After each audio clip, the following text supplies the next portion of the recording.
In a game as detailed and versatile as BeamNG Drive, any Easter eggs, features or even entire game modes completely go unnoticed in the sheer complexity of the game. Today, we're going to look under the hood. Welcome to the BeamNG Iceberg. We will start by looking at some rather well-known points representing the top of the iceberg, and throughout this video, we will delve deeper and discover things about BeamNG that you only know if you're a true veteran who has played the game for hundreds or even thousands of hours. To test your BeamNG knowledge, keep an eye on the score in the top right corner, which ranges from 1 all the way to 5. If you know this, you really are into BeamNG. Find out how good your knowledge is and comment your level at the end of this video.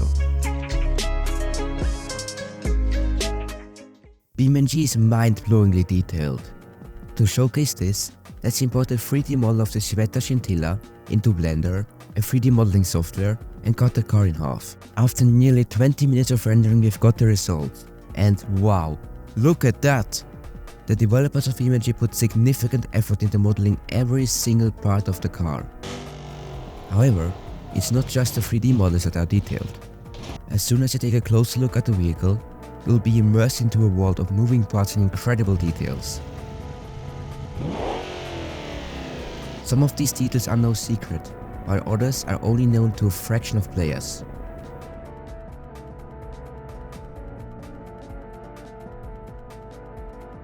The insane attention to detail originates in the German sense of perfection.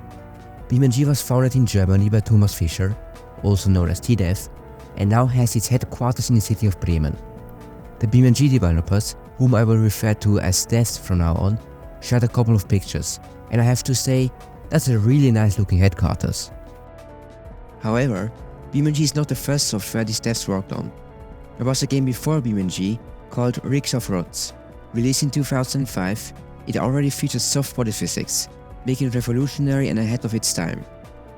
Rigs of Rods continues to be updated to this day, yet another example of the enduring passion the devs put into their products. Since you clicked on this video, you surely know about BeamNG.drive. But did you know there's another version of BeamNG that is even used by Audi? BeamNG.tech, formerly known as BeamNG.research, focuses on the simulation part of BeamNG. In addition to the features BeamNG.drive already has, the BeamNG.tech fork offers multiple sensors and you can connect it to Simulink for even more features. It is used by many companies and academic institutions to conduct vehicle safety related research such as crash testing and autonomous driving. Speaking of crashing cars, you may already know that you can reload vehicles by pressing the insert key on your keyboard. By holding it down for a couple of seconds, the car rewinds until you release the key. This feature is similar to a rewind mode in games like Forza Horizon. But for now, let's just keep crashing, in memory of Auggie. A few months ago, Auggie, a 5-year-old boy, lost a battle against cancer. He was a passionate BeamNG Drive player, and instead posted this on the BeamNG subreddit. My 5-year-old son loved BeamNG. It was his favorite game. He enjoyed crashing his cars, driving his trucks, loading up the trucks with cones, and trying his hardest not to crash as he whips it around the city. Today, at 7:30 a.m., he lost his battle to cancer. His name was Auggie. He might have even raced alongside one of you one day in BeamNG multiplayer. I just want him to be remembered the next time you crash a car or do some crazy jump or outrun the cops. Crash one for Auggie. And indeed, a lot of people crashed cars as a tribute to Auggie. Even official BeamMP servers were renamed, and the BeamNG devs responded to this post. This is definitely the saddest yet most wholesome happening in the BeamNG community. Let's move on to a brighter topic though, BeamNG Memes. There are uncountable memes within the BeamNG community, like the mattress, the pigeon and pigeon, and more recently, the literally unplayable meme. The best part is that even the devs participate. Take the literally unplayable meme as example. It all started with someone pointing out the typo in the UI, and people quickly began searching the entire game for more typos. This went so far that it even got mentioned in the patch notes, and I'm convinced that some typos were added intentionally.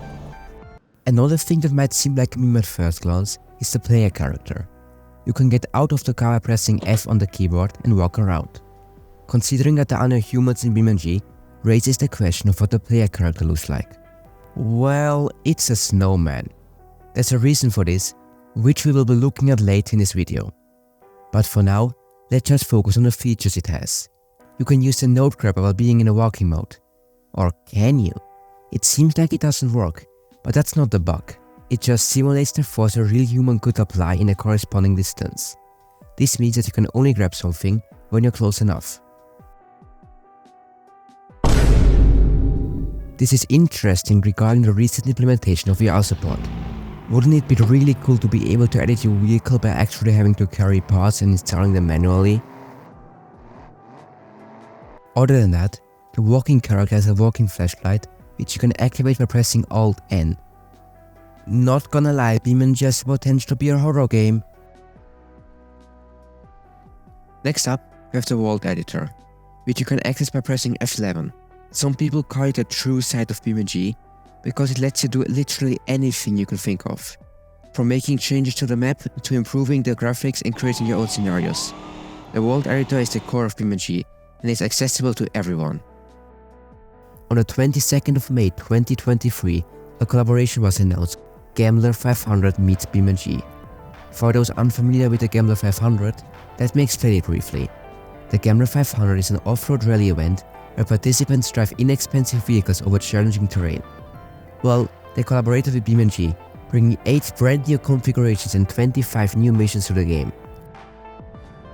Sadly, the hype was short-lived, and most players quickly stopped using these vehicles. I feel like most people don't quite realize how big this collaboration actually was. After all, it's the first ever collaboration with a real-life racing series, or well, event in this case. Who knows what the future has to offer.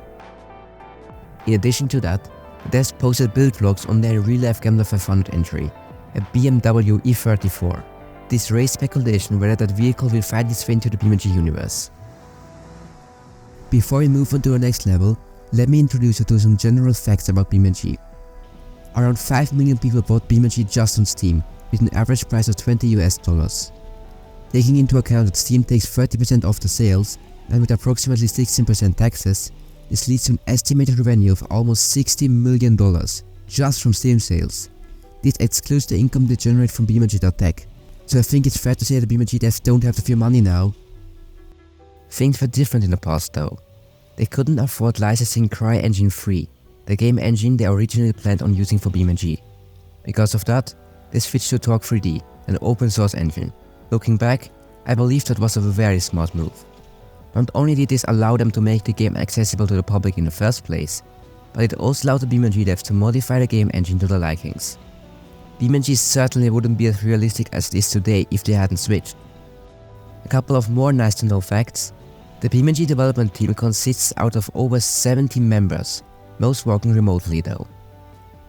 The game gained popularity through a trailer that went viral overnight, and it's been in early access for over a decade now, because the devs are determined to perfect its physics and create an enjoyable career mode before they release the full version.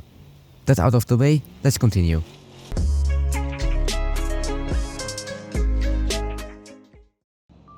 Everyone who played the Hustle and Bustle campaign, or anyone who simply enjoys taking vehicles apart, may already be familiar with the next Easter egg. There's a bomb in the back end of the vent port. The reason for this can be found in the first mission of the Hustle and Bustle campaign, where you have to drive the vent port bus down a hill until the following message eventually pops up. If you slow down too much, the bomb will explode. This is a really neat reference to the movie Speed, published back in 1994. There's a bomb on your bus! 50! Stay above 50! Alright? The career mode has been in development for a long time without being released, but you can already access a work in progress version by spam clicking the tab in the main menu. It's far from being finished, so you will encounter tons of bugs and your progress won't be saved in future updates, but it's already really fun to try it out and get a glimpse of what's coming. Anyway, let's move on to something completely different. Dry Rock Island. It was the predecessor to Jungle Rock Island, used by the devs to test various things for Jungle Rock Island. It became deprecated upon the release of Jungle Rock Island. Looking back, I see that with mixed feelings. On one hand, I get that the devs want to avoid having two similar maps, but on the other side I have to say that they are not exactly identical. and I would love to see what an up-to-date Dry Rock Island looks like. However, Jungle Rock Island serves its purpose well as an abandoned, tropical and somewhat creepy island. The creepiness is what we are going to discuss right now. On Jungle Rock Island, you can hear eerie sounds near the airport.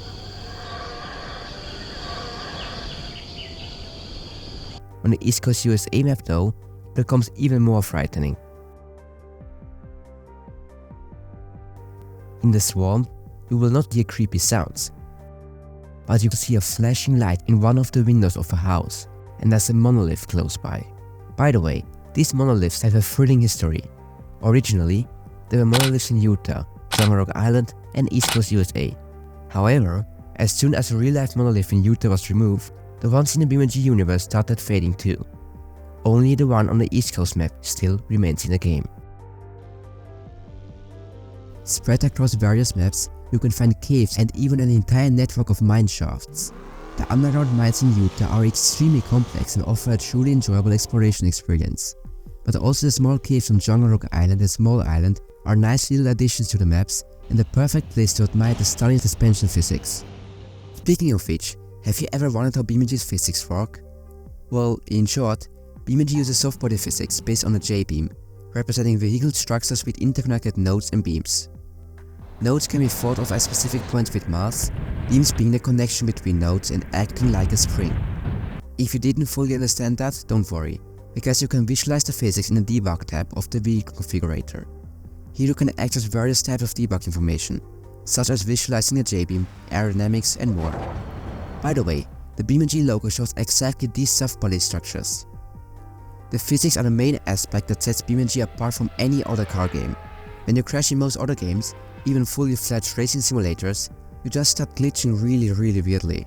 In BeamNG, however, the car body can deform and thereby absorb the forces and prevent glitching. What would BeamNG be without this YouTube community? Especially one YouTuber stands out, YBR. He introduced so many people to BeamNG, I can't even picture where BeamNG would be without YBR. Most likely nowhere near this today. Hey, this is YBR with BeamNG.drive, and today we're going to be taking a look at a map called Deathfall. One thing is for sure though, I would not have started playing BeamNG, let alone create a BeamNG related YouTube channel. So if you're seeing this YBR, I just want to say thank you for all those memories, for introducing me to BeamNG and being one of the main reasons I started my channel. Sadly, he got demonetized by YouTube and went through a lot, which made him stop making YouTube videos. If you want to know more about him, check out the video linked above and in the description. I've already mentioned the recent Gandalf F1 collaboration, but 5 years earlier, on the 15th of June 2018, the first major collaboration was announced: automation in BeamNG. You could now export the automation creations to BeamNG, making it possible to build completely custom cars easily and test drive, crash and race them. This was something that had never been seen before in any car game, and is a very lucrative collaboration up to this day for both companies. Imagine playing BeamNG with your friends, or even finding new friends while playing BeamNG. Following the motto, if the BeamNG devs don't do it, we'll do it. The BeamMP devs made an unofficial multiplayer mod that makes exactly this possible. It's kind of unstable at times, but overall, it's an awesome alternative for the time BeamNG does not support official multiplayer.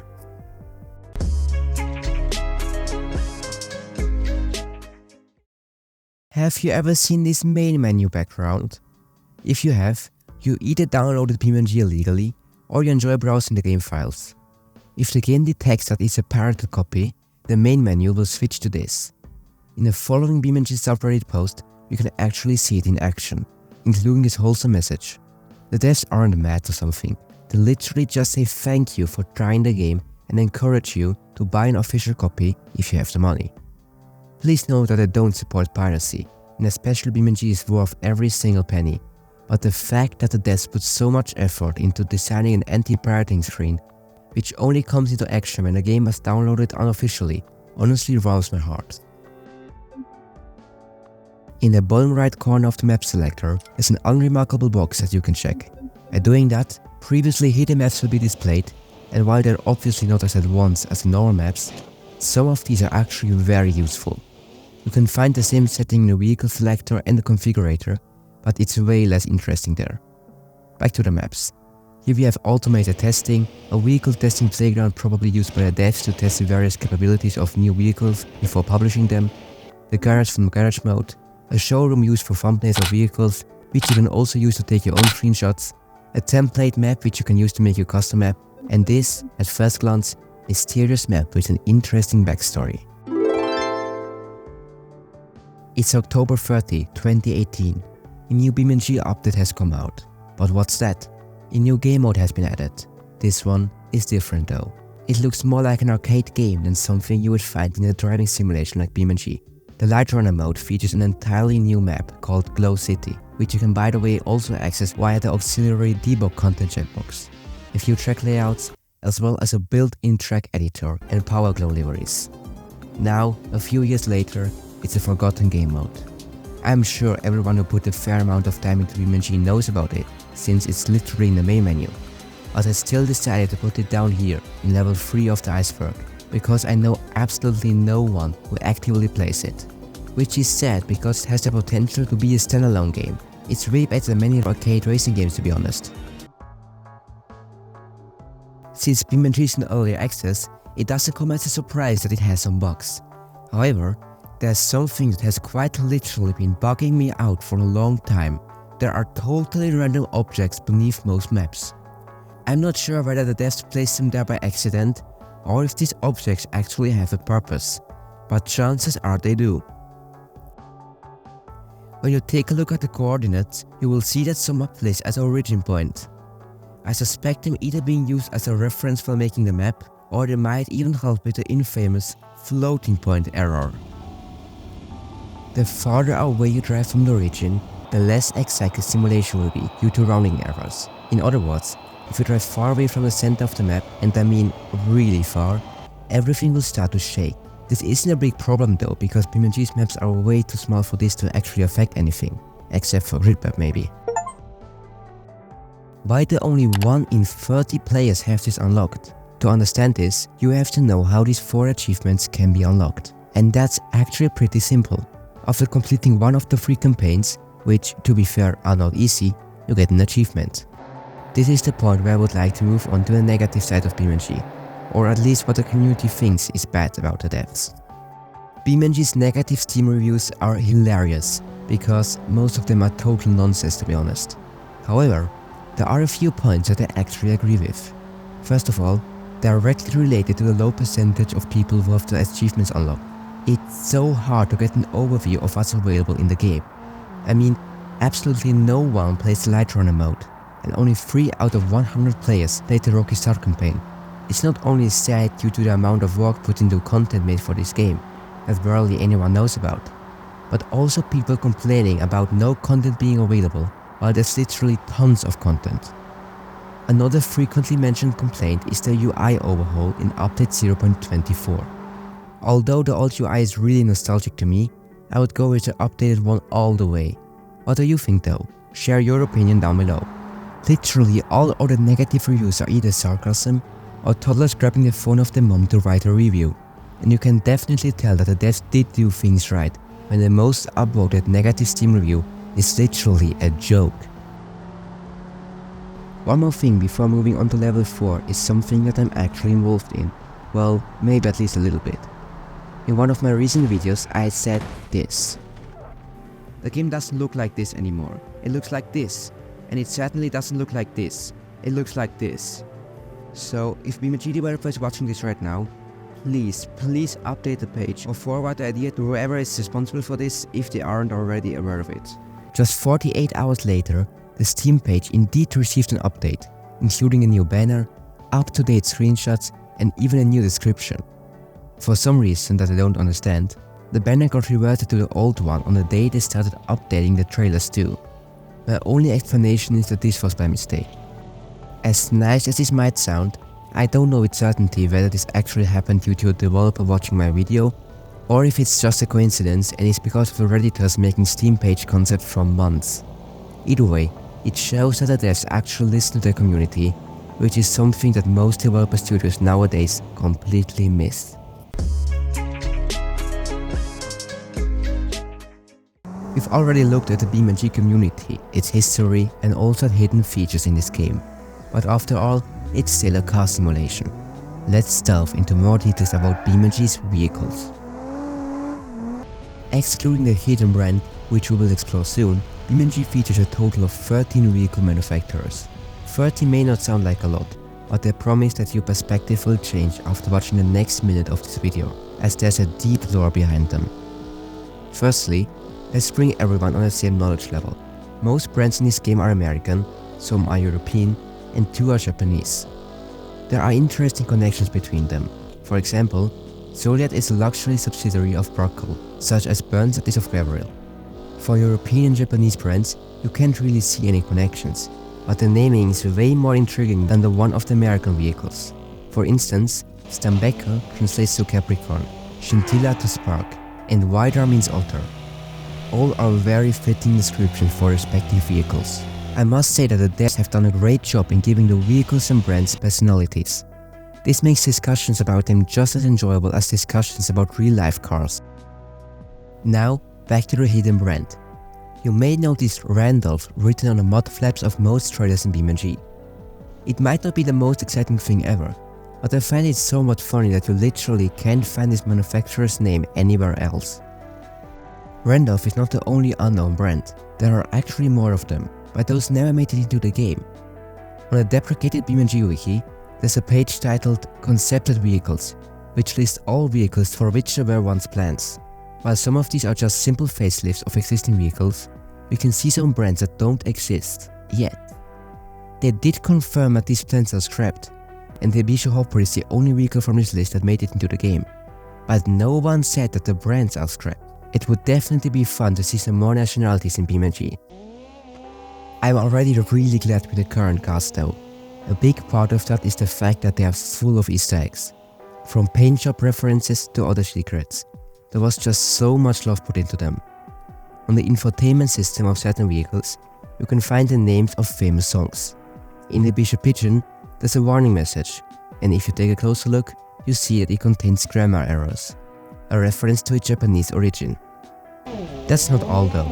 Deliveries are where the Easter eggs really start. On one hand, there are references to other games or television series, but on the other, spread across various paint shops, there are small but subtle secrets. Examples are the barcode on the Sunburst, which contains BeamNG.drive, the acknowledgement of some racing drivers, and the 10-year BeamNG anniversary skin for the Civetta Scintilla. It contains all the signatures of the devs and a really wholesome message. But that's not everything. Remember that BeamNG's headquarters is in Bremen? Well, Bremen is also known as Hansestadt Bremen. If you choose the German license plate design and enter your text in the following format, HB standing for Hansestadt Bremen, the license plate design will switch to a real-life one for Bremen. The first ever mod for BeamNG is the 1949 Cadillac Series 62 by Mythbuster. It was originally released back in August of 2013, prior to the game's initial release. How is that possible, you may be wondering? Well, Mythbuster owned one in real life and created a 3D model based on it. This impressed the devs greatly, leading to them giving him early access to the pre-release software to turn it into a mod. Back to the vanilla game, did you know that BeamNG actually had VR support in its early days? In June of 2013, shortly before its initial release, devs posted a devlog announcing the implementation of VR support. Unfortunately, it was later removed due to the bugs it caused. However, as you may know, after 10 long years of waiting, it was re-added as of version 0.30. Something that has not been re-added yet as promised after becoming deprecated is a remote control app. Back in 2015, this app for Android and iOS was an innovative concept that is extremely cool in my opinion. The rough idea was to connect your phone to the game and use it as a controller, and this worked surprisingly well. Sadly, it got deprecated, but the devs stated that they are working on a new solution. I don't quite get why the QR code for Android is still displayed while the app is not available in the Google Play Store anymore, but I suppose that's because of the good news. You can still download the APK on GitHub or third-party websites. Alright, we're getting close to the very bottom of the iceberg, but while doing research, I stumbled across something that seems to have been completely forgotten by the community. even though it happened just 3 to 4... Wait, no, that's already 6 to 7 years ago. Do you still remember the official winter event back in 2017? So that's where the Snowman player character comes from. 1 year later, they hosted the Halloween event, with more or less the same mission type.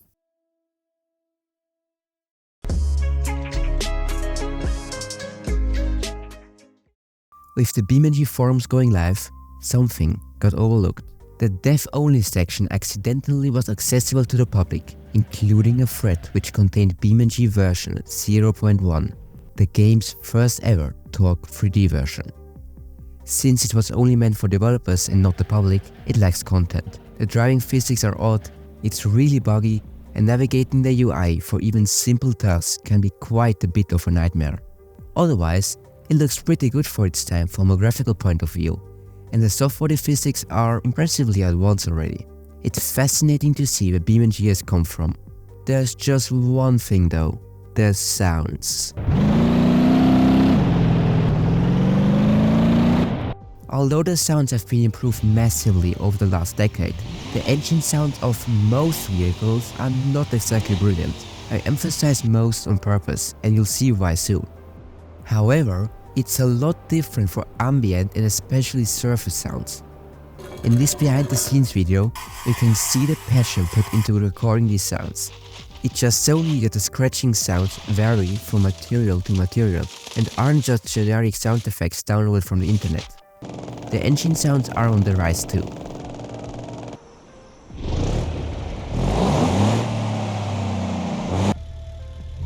I'm not saying that all the engine sounds are bad, but there's just too little variation, and you can't really tell what car you're driving just by the sound.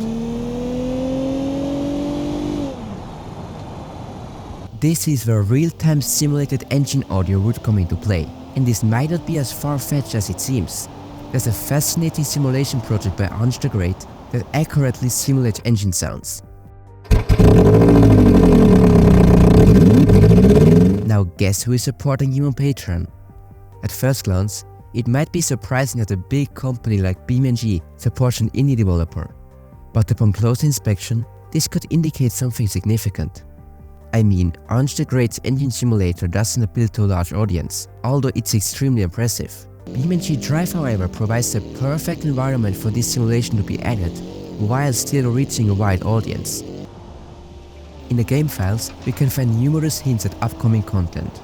If you browse the folder of the Sveta Scintilla, we will find a PNG that shows the following: a wet drive mode, similar to the one you can find in the Porsche 911. While it's not implemented in a playable game yet, there has to be a reason for it to be in the files.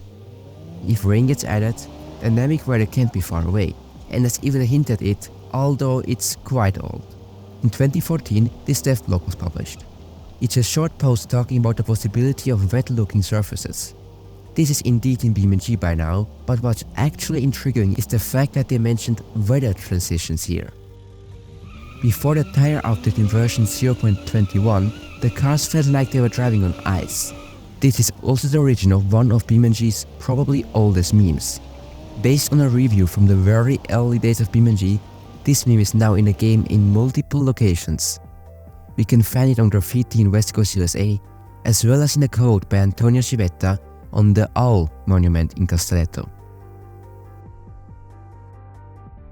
To finish this iceberg video, I have something special to tell you. Something that close to no one knows about, while it's really important to be honest. BeamNG received a cease and desist letter due to a modder working on a Bluebird school bus.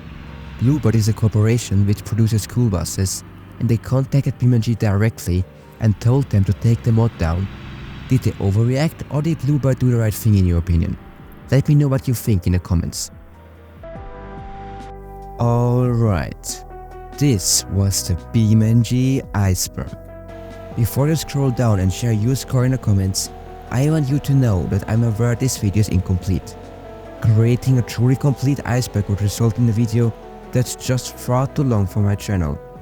Because of this, I had to exclude some topics that might be important in your opinion though. So, if you know anything that I haven't mentioned, feel free to share it with the community and me down below. Thank you for watching this video and see ya next time.